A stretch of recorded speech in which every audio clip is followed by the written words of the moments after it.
Battle continues May 1st at the second stop on the PSP Tour, so mark your calendars and sign up your team to take the field at the 2015 PSP Nashville Open. Watch all the action going down and broadcast live May 1st through the 3rd on pspevents.com. Hey guys, I am standing here with Brian McKenna in the Aftershock pit. Now you guys are getting ready to battle it out with Impact, which is one of those top powerhouse teams. Going into this, what are the key things you've discussed you need to execute in order to beat them? Well, we were doing some scouting last night, and we feel we know what their center guys are going to be doing. We're just going to try and go out there and tag team them, really. We're going to try and beat them up a bit. So since you are predicting that they're going to be sending more guys down the center, are you going to be going out wide and trying to cross up on them? Well, I can't be giving you that kind of information, but we are going to be tag teaming on those two center dudes. Are there certain dudes that you're looking out for specifically? Not specifically. We know who's going to go up there. We know who's going to be playing wide. We've been watching game footage, and we're going to try and execute our game plans through and through like what Bruno wants us. All right, we will see if their studying pays off coming up.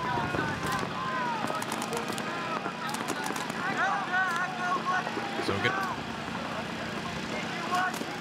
Checking out the game matchup here between Edmonton Impact and Chicago Aftershock. Gotta give this one on paper to the 2013 series champs. They won the series. They only won one event last year, but my God, Edmonton Impact looked phenomenal all year long. Always in the hunt, doing really well. And Chicago Aftershock rebuilt a lot in this offseason, so they didn't have the best day yesterday. Still trying to see what this new revamped lineup for Chicago Aftershock is going to look like long term.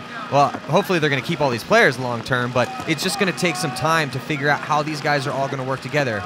So we'll see. Edmonton Impact going to be on the left-hand side of your screen. Chicago Aftershock on the right-hand side. We're going to find out what Chicago Aftershock's made of right here as they're taking on the series champs from last season. Dave Baines right there on your screen in the camo goggles. There's Chicago Aftershock going heavy up the center. Woodley, Lawhead, Simmons, Velez, and Dizon getting the start for Shock.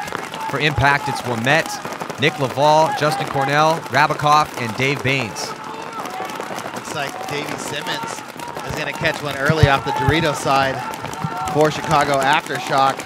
Lawhead was convinced he shot the snake side runner from Edmonton Impact, but he's still in there. Lawhead stayed locked that way. There's Dave Baines in the center of the field for Impact. He's cutting down the snake side. He doesn't want Ronnie Dizon to come across and get in there at all. Justin Rabakoff, he comes out of the back center, up into the middle. You're going to see a lot of middle play here. Both of these teams, I guarantee it. Shock looking like they might get a major penalty. And they do. And here comes Justin Rabakoff to the 50-yard line from our eye in the sky view, and the referee running there to pull another body out, which is going to make it real tough for Chicago Aftershock. And another penalty on Chicago Aftershock. So disaster strikes, first point for the boys in blue from Chicago, and it is not looking good early for them. One of those penalties, if it is a minor, will come off because they're going to lose the point. It looks like Woodley was able to get in the box in time. But unfortunately, I think the other one was a major penalty, so we will see. Not the way that Aftershock wanted to start this game. No, not at all, Matty. I mean, they got out to their spots alive, too. Davey Simmons got clipped, and then all of a sudden, Impact started their little insert fiesta. Chopping bodies up, penalties all over the place. Rob Velez not helping his team out early here. Woodley getting a minor as well. So two minors. So they'll both come off if they are actually minors. I saw a red. Did you see red flag? The first one was a red flag. We'll see if they end up changing that. On the board right now, it's as a minor.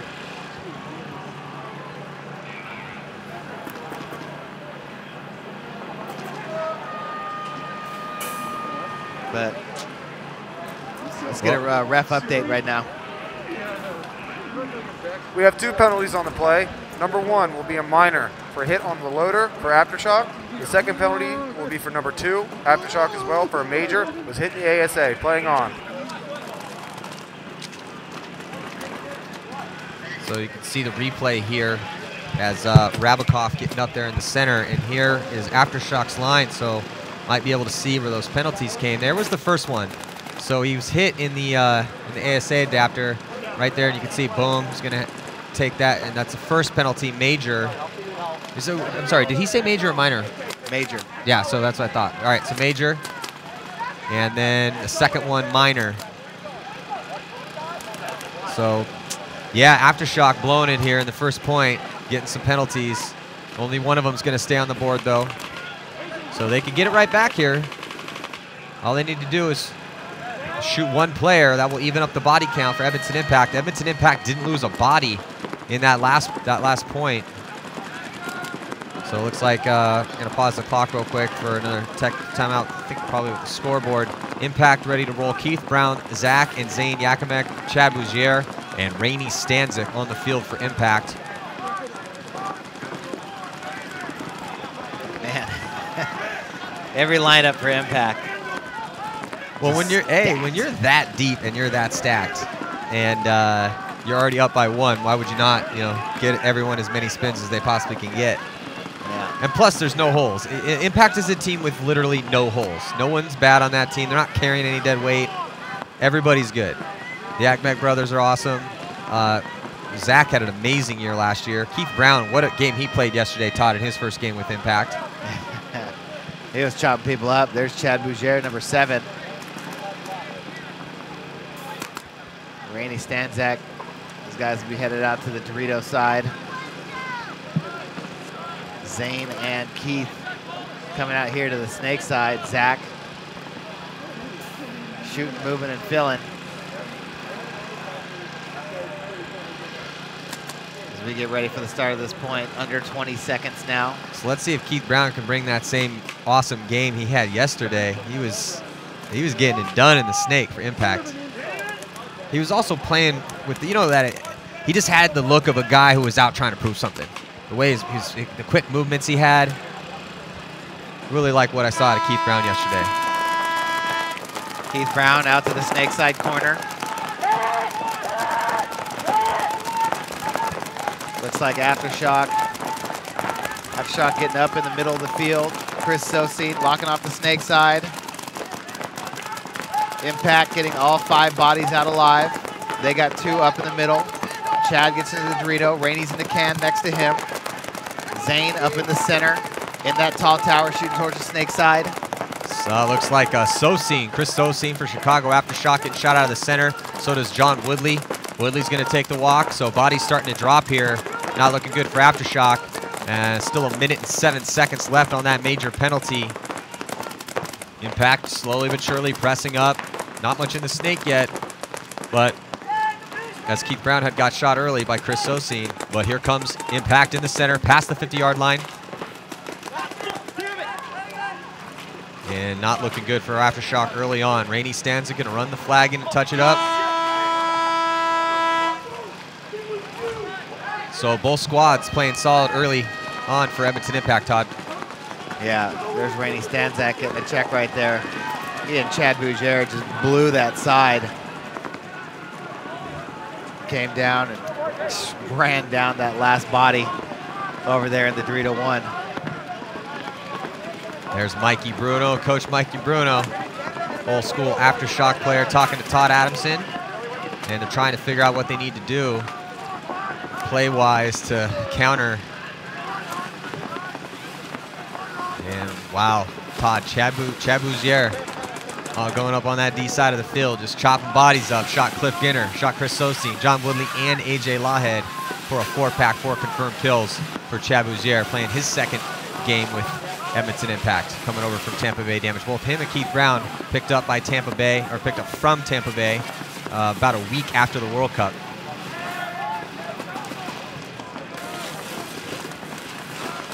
So Aftershock really needs to get something rolling here. They don't want to let Impact get on a roll, or start to really notch up point after point. It's tough to, when you get a team like Impact start to get in a groove, it's tough to get them out of that groove and unseat them. So the only way to do that is they need to find a way to start shooting Impact off the break. I haven't really seen, you can see there's AJ Lawhead with some frustration, takes his hopper off and almost throws it into the ground. He caught a couple heaters right in the back of the head as well. Right before that, I'm sure he wasn't too jazzed there.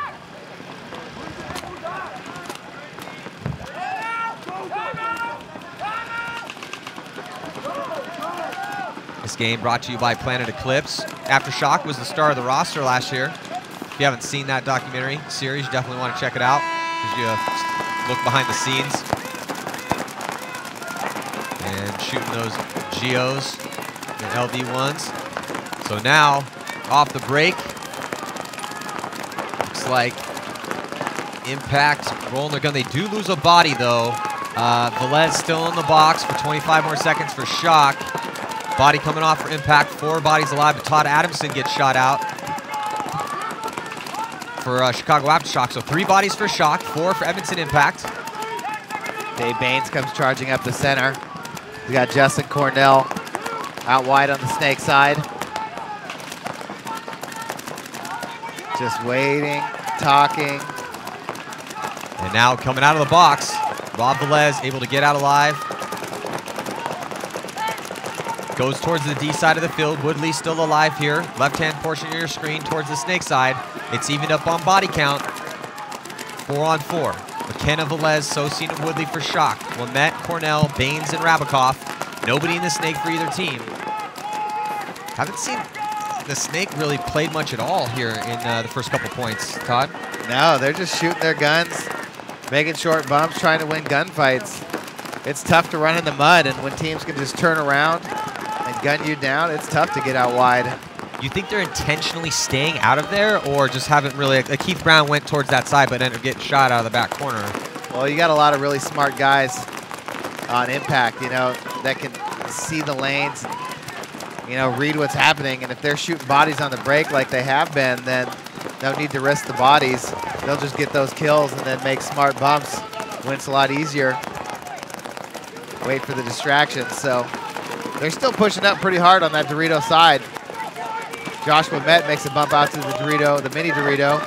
Justin Cornell now comes across. You know, you shoot a body, nobody looks at you, you can run straight to the 50. And he's going to tear up Woodley right here. Oh, yeah, I got Woodley right in the neck. Woodley's going to come walking off. Chris Sosine going to get shot out of the middle. Just Rob Velez left over, tries to come up the field. And Justin Cornell's a straight shooter, man. I tell you on what. the move. He sent a laser beam to that other side while moving from notch to notch in the snake. Yeah, and hit Velez twice trying to go into that mini Dorito. He also shot Woodley 3 times. Man. Yeah, Cornell making it look easy over here. They got that good GI Sports paint. So there's Dave Baines coming off along with Justin Rabikoff and Justin Cornell.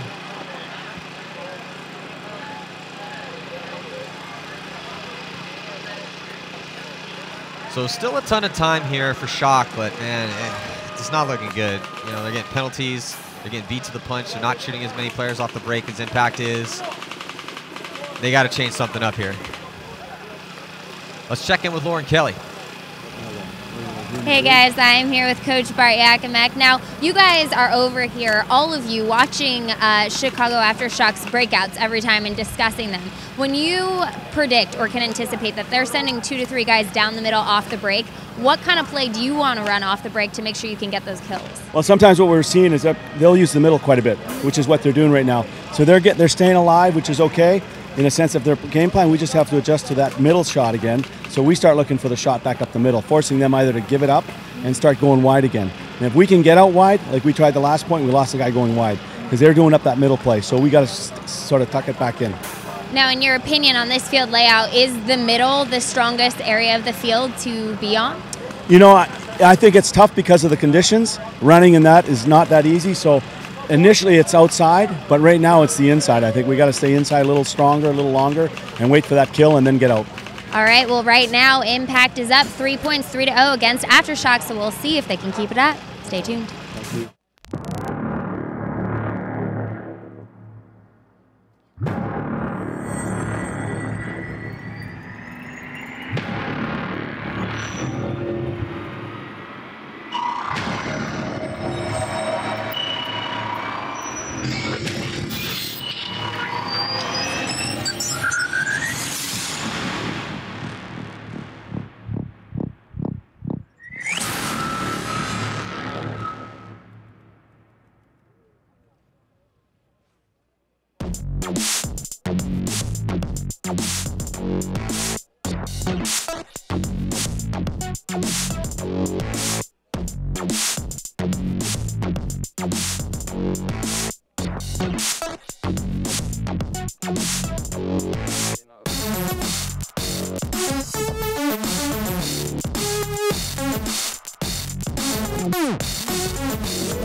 Welcome back here, 2015 PSP Chicago Open, heading through the afternoon bracket, watching Edmonton Impact take on Chicago Aftershock. Not looking good right now for Chicago Aftershock. They have not put a point on the board. They've been getting penalties, and it's been tough for them to attack. And again, man, they have an awesome lineup right now, so they just need to start executing. They're not executing right now. They're making those mental mistakes. And of course, they are playing Edmonton Impact. This is arguably the toughest team here. They won the series championship last year and in one of the events. So, but Shock has to be, they have to be competitive with a team like Impact if they want to, really hit the upper tiers of professional paintball again. But it may take some time, man. Again, they just put this roster together, so they got to keep that in mind. Chad Bougere getting shot, going out to that Dorito side corner on the break for Impact. So Aftershock finally gets something going, but they do lose Ronnie Dizon on the break. So they get one kill. They got Woodley up in the middle. They got a little spread over there on the Dorito side. But there you see Keith Brown up in the Snake side tower for Edmonton Impact. He's looking to launch. Davey Simmons jumps up into the Dorito too. And Keith Brown looking to come across. There's John Woodley. Past couple games, he's been having a little bit of loader trouble. Every time it's wet and muddy and sticky out here, all the gear kind of gets a little finicky, but trying to fight wherever they can. Aftershock needs to get something going. Zach Yakimek fills out to the Snake side corner. That's Rob Velez in the back center with Woodley in front of him and Lawhead. Lawhead getting back out there. He's trying to work with Simmons. Yeah, you're looking at Velez wheeling, dealing back and forth from the back bunker. This is the view from the start box on Aftershock side of the field. Now we're looking from Impact side of the field. And still no one in the Snake. Impact with this big lead, 3-0 over Shock. This is a must-win situation right now for Chicago Aftershock. They have to win this point. Oh, looks like a body might be coming off for Edmonton Impact. Here comes a big move up the center. And Lawhead, yeah, AJ Lawhead, number 27. He ends up getting taken out. I didn't see any bodies come with him.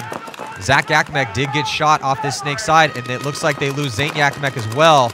So here comes Keith Brown. He's going to get into the Snake. Only two players left alive, Rainey Stanzik and Keith Brown for Edmonton Impact. They are separated, though. Rainey on the D side of the field. Chicago Aftershock trying to do damage control with LJ Woodley, but he gets shot, and that's a minor penalty, which is going to pull off the last player. So Chicago Aftershock just cannot catch a break right now. Rainey Stanzak over there in that Dorito and just finds himself by himself. He's a survivor.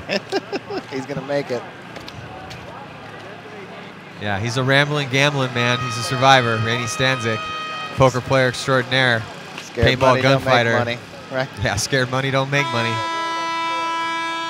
So, nice job continuing here. Edmonton Impact on their roll. But, Aftershock's making it kind of easy for him here. Look at Rainey keeping himself clean out there. Rainey's sitting over there like, I ain't going in that mud. Not if he doesn't have to, that's for sure. He's standing it up over there on that Snake side and gunning people down with Chad Bougere. Rainey, another versatile player. Saw him out there at World Cup playing out on the Snake side. Come out this event playing on the Dorito side. So checking out this replay here. Here comes AJ Lawhead breaking through the center of the field. He's about to pass the plane at the 50-yard line right there in the center. So there's AJ Lawhead. AJ Lawhead right here. He's looking at 3 bodies, though. Heading towards 3 bodies, so he must have saw an opening. So he's going to streak through. He's got Keith Brown. Keith Brown. Right here, yeah, who picks him up, who's got his gun pointed directly at him. Keith Brown happened to be looking that way, too. And then AJ Lawhead just gets grilled up, and then Keith just happens to turn back around the other way. There's AJ Lawhead on the launch. And yeah, he got tore up from Rainey as well. And then here you have Woodley in the middle. John Woodley right here. The referee starts signaling to him. Yeah, but also, Todd, even at this particular time, I mean, Aftershock still had the potential to win that point right at that second. But they could not put it together. Let's get an update from the referee on that penalty. Player number 1 from Aftershock earned himself a minor penalty for playing on with an unobvious hit. He was hit in the pack. Those are the heartbreaker minor penalties. Yeah. The ones that you could actually make a legit argument that you didn't feel. Not that it's always right, but at least you can argue that from that perspective. I can illustrate that argument if you'd like. So on the breakout here, looking at the players in the center for Chicago Aftershock. There's Kirk Wozni in there, number 11, up with Chris Sosine, who's at this tall stand-up can. There goes Chris Sosine moving up. And you're looking at the back line right now. That's Justin Rabikoff in the back bunker doubling up with Wamet, trying to get out. You can see by Wamet's body language, he wants to get out towards that D side of the field. And there he goes. And dives in. Looks like he was able to make it in clean. But they do lose Nick Laval, first to die on that D side for Impact. McKenna comes off, shot by Justin Cornell for Shock. 4 players alive for both teams. Todd Adamson's out there for Aftershock in that back center. Dave Baines up in that tall can. Right next to Justin Cornell. Crossed up. Josh Wamet out on the Dorito side. Sosine, Adamson in the back. Cliff Ginter and Kirk Wozni. Cliff Ginter is alive over there on the Dorito side. In the Dorito too, the big one, looking to make a move. Not much room to go. Referee going to run in. Major penalty, another one on Kurt Wozni here for Chicago Aftershock. Saw the referee run in there. And Aftershock's falling apart, man. Penalty after penalty for him. Can't catch a break. Todd Adamson got pulled out on Wozny's major penalty. And if it was that giant hit on the front of his loader, I mean, Shock needs to tighten it up. They got a great lineup. They got some support. They got people with the desire to want to help them get where they need to go, but they got to start helping themselves. What was that word that you used to describe the way that Impact is playing right now? I don't know which one. Flawless? Disrespectful. That's what that was. Yeah, but they are just running people over. But Impact, just not even caring. They did that. Impact did this same thing to the Outlaws yesterday that they're doing to Chicago Aftershock right now. They're walking around with champion-like swagger for a reason. Yeah. They picked up Chad.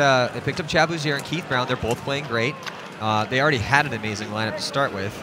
So they're walking around out there like they are the team to beat. Incredibly confident right now, and rightfully so. They are. Last night had some swaggetti with some swagoo. Let's check in with the referee. 11. Player 11 from Aftershock earned himself a major penalty for playing on with an obvious hit. He was hitting the loader. So that was the hit. Let's look at it from the replay here. So that's Kurt Wozni on your screen. He gets hit, tucks in, and the referee comes over and pulls him out. I mean, as we saw when he was walking off, I mean, that was a gigantic hit on his loader. So I was expecting more out of Aftershock at this event.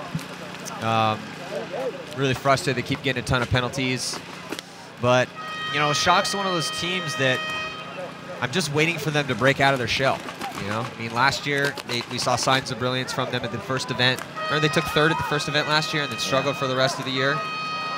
So, they have arguably, I know they lost Markowski, but they have arguably a better lineup now than they did last year. So they need to something needs to change, and it's all in their heads too. It's not like it's not personnel. Chad Bouzier going to get shot on the break again, trying to go out to that Dorito. He's going to come off. Rainey Stanzak getting a pretty thorough check from the referee. He's clean.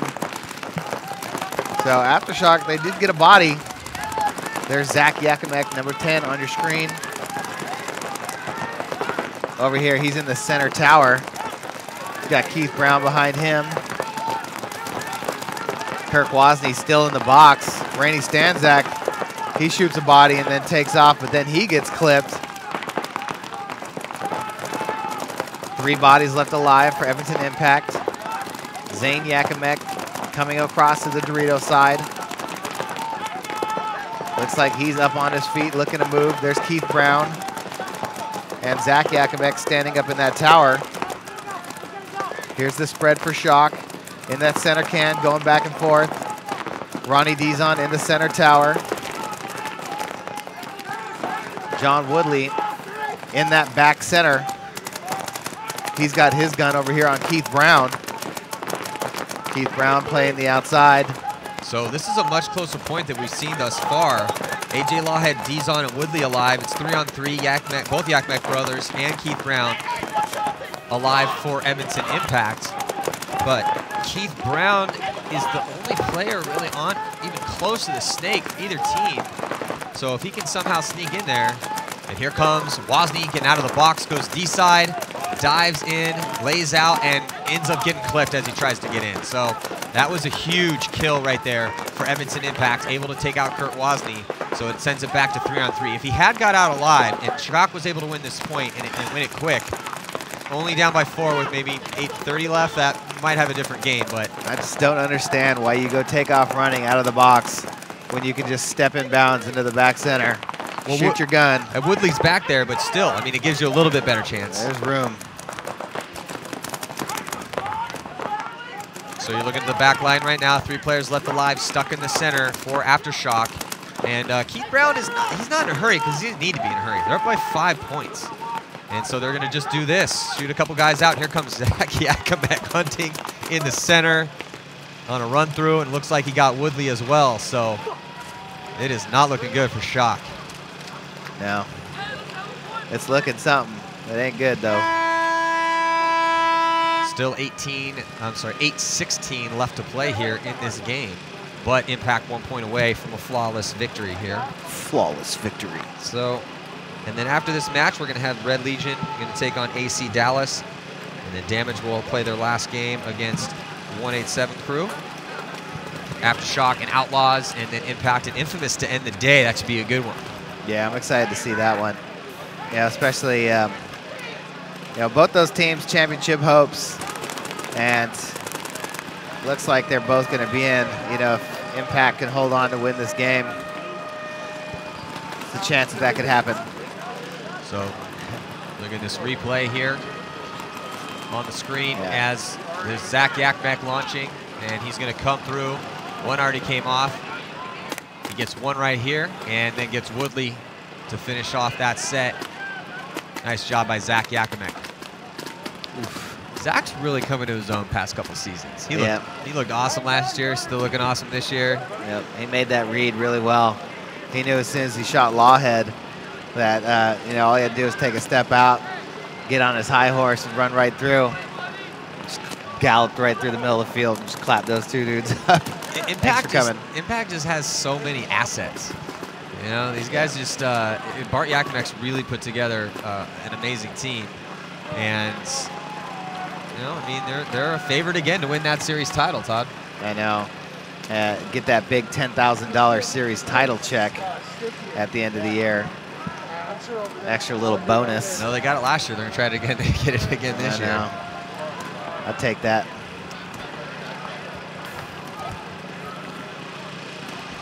So here we have the lineup of Rabikoff, Cornell, Baines, Wamet, and Laval. Laval takes one in the goggles. Cornell, he gets shot as well. Laval's bounced. He's still in there alive. Dave Baines on the launch. Justin Rabikoff filling. Bodies dying for Aftershock all over the place. There's McKenna on your screen. 3 bodies left alive for Shock. There's Justin Rabikoff. He comes up to the Snake Tower. Back center for Shock. Snake side, or Dorito side can, and Dorito 1. The big Dorito. Here comes, is that Ginter? Ginter comes over here to the snake side. Sosine and McKenna over there trying to work the Dorito side. Justin Rabikoff just won a gunfight right now. You can hear him calling the shot cross field. And Impact in the driver's seat again.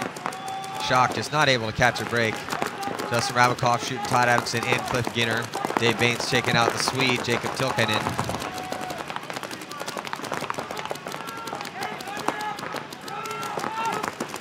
And there goes Sosine. And one last guy to die for Aftershock to finish out the perfect game here. Pitching a shutout, Edmonton Impact 7-0, taking down Chicago Aftershock, who still have another game against the Outlaws. But, man. Yep, Impact. Unfortunate. Impact and Infamous. Infamous with their 2 wins yesterday over Shock and the Outlaws. They're going to be in. Impact now with their 2 wins. They're going to be in. Nothing really that Aftershock and Outlaws can do now that they've both got 2 losses. So the other brackets, the last one here, we got coming up next, Legion and AC Dallas. Both of those 2 teams are out as they both have 2 losses. So we got about 4 games coming up here that actually could be pretty good games, but none of them are really going to determine anything except for seeding. Impact and Infamous going to be playing the last game of the day for 1st and 2nd seed. Outlaws and Aftershock. Damage and Crew are going to be playing for seeding in their bracket because they both have 2 wins. The Damage 187 Crew game is going to determine who plays Heat or Ironmen. So the winner of that game is going to play the Ironmen. The loser is going to play Heat. So, well, before we get into this next matchup between Legion and AC Dallas, let's check in with the 3rd member of our broadcast team, Lauren Kelly. Hey guys, I'm standing here with Zach Yakimek and Keith Brown. Congratulations, guys. That was a huge win, 7-0. You didn't give Shock a chance to get 1 point out there. Zach, I want to talk to you about breakouts because you guys were talking about them a lot on the sidelines. Now, you were seeing that Shock was sending quite a few guys down the middle. When you're seeing that, as I said, I don't know much about strategy in regards to breakouts, but why wouldn't you want to go wide to try to cross up on them and shoot the guys that are running into the middle? Early on, we were going wide, and we scouted them, but they were going wide earlier too. So, but this game they decided to play up the middle. I think that was their strategy against us. So about the 3rd point, we picked up on that really quickly, and then we just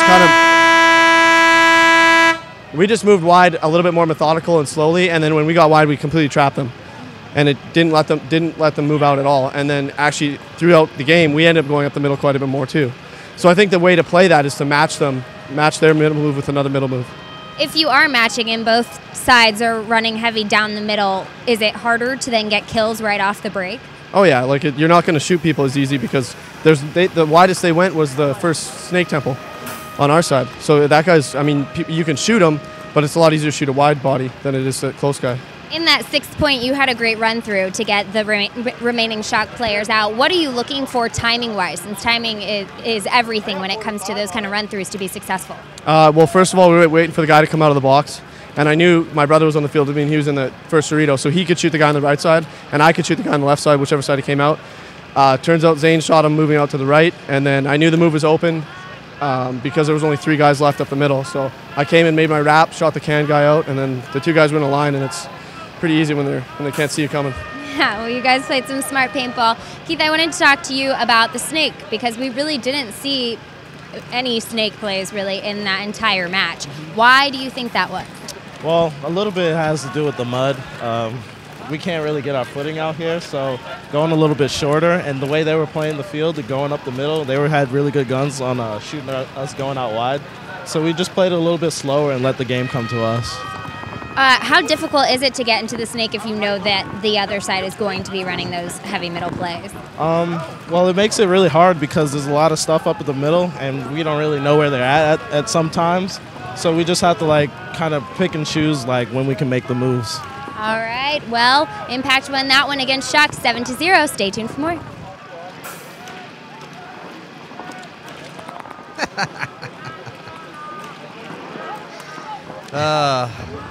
That looks really weird. I have to send a shout out to our graphics crew for somehow putting my face on Todd's face. Matt, you look like Steven Seagal, dude. Yeah, so sure. I don't know if you got any graphic magicians out there, but show us, tag us in your photos, PBA Live. Keep it clean. Might end on it. Keep it clean. Keep it funny. I look good with blue eyes. So wait, if we were brothers, or we had a brother, somehow we were blood related, would it be the one on the left? Would it be the one on the right? I don't know if I'd hope for either. Oh my God. That's super weird. a little strange. All right, well, hey, thank you guys for tuning in. We've seen some awesome paintball here so far at the 2015 Dallas Open PSP, first stop on the tour. Yes, it's been wet, it's been muddy, it's getting cold, but we've seen some really good games, and all we got is more great action coming at you tomorrow, and also the rest of today. 4 games left, so stick with us. We'll be right back.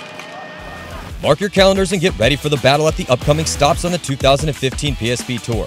The Nashville Open goes down May 1st through the 3rd.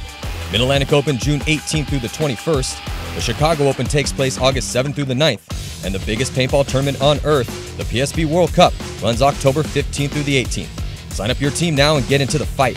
Watch all the action on PSPevents.com. You don't want to miss it.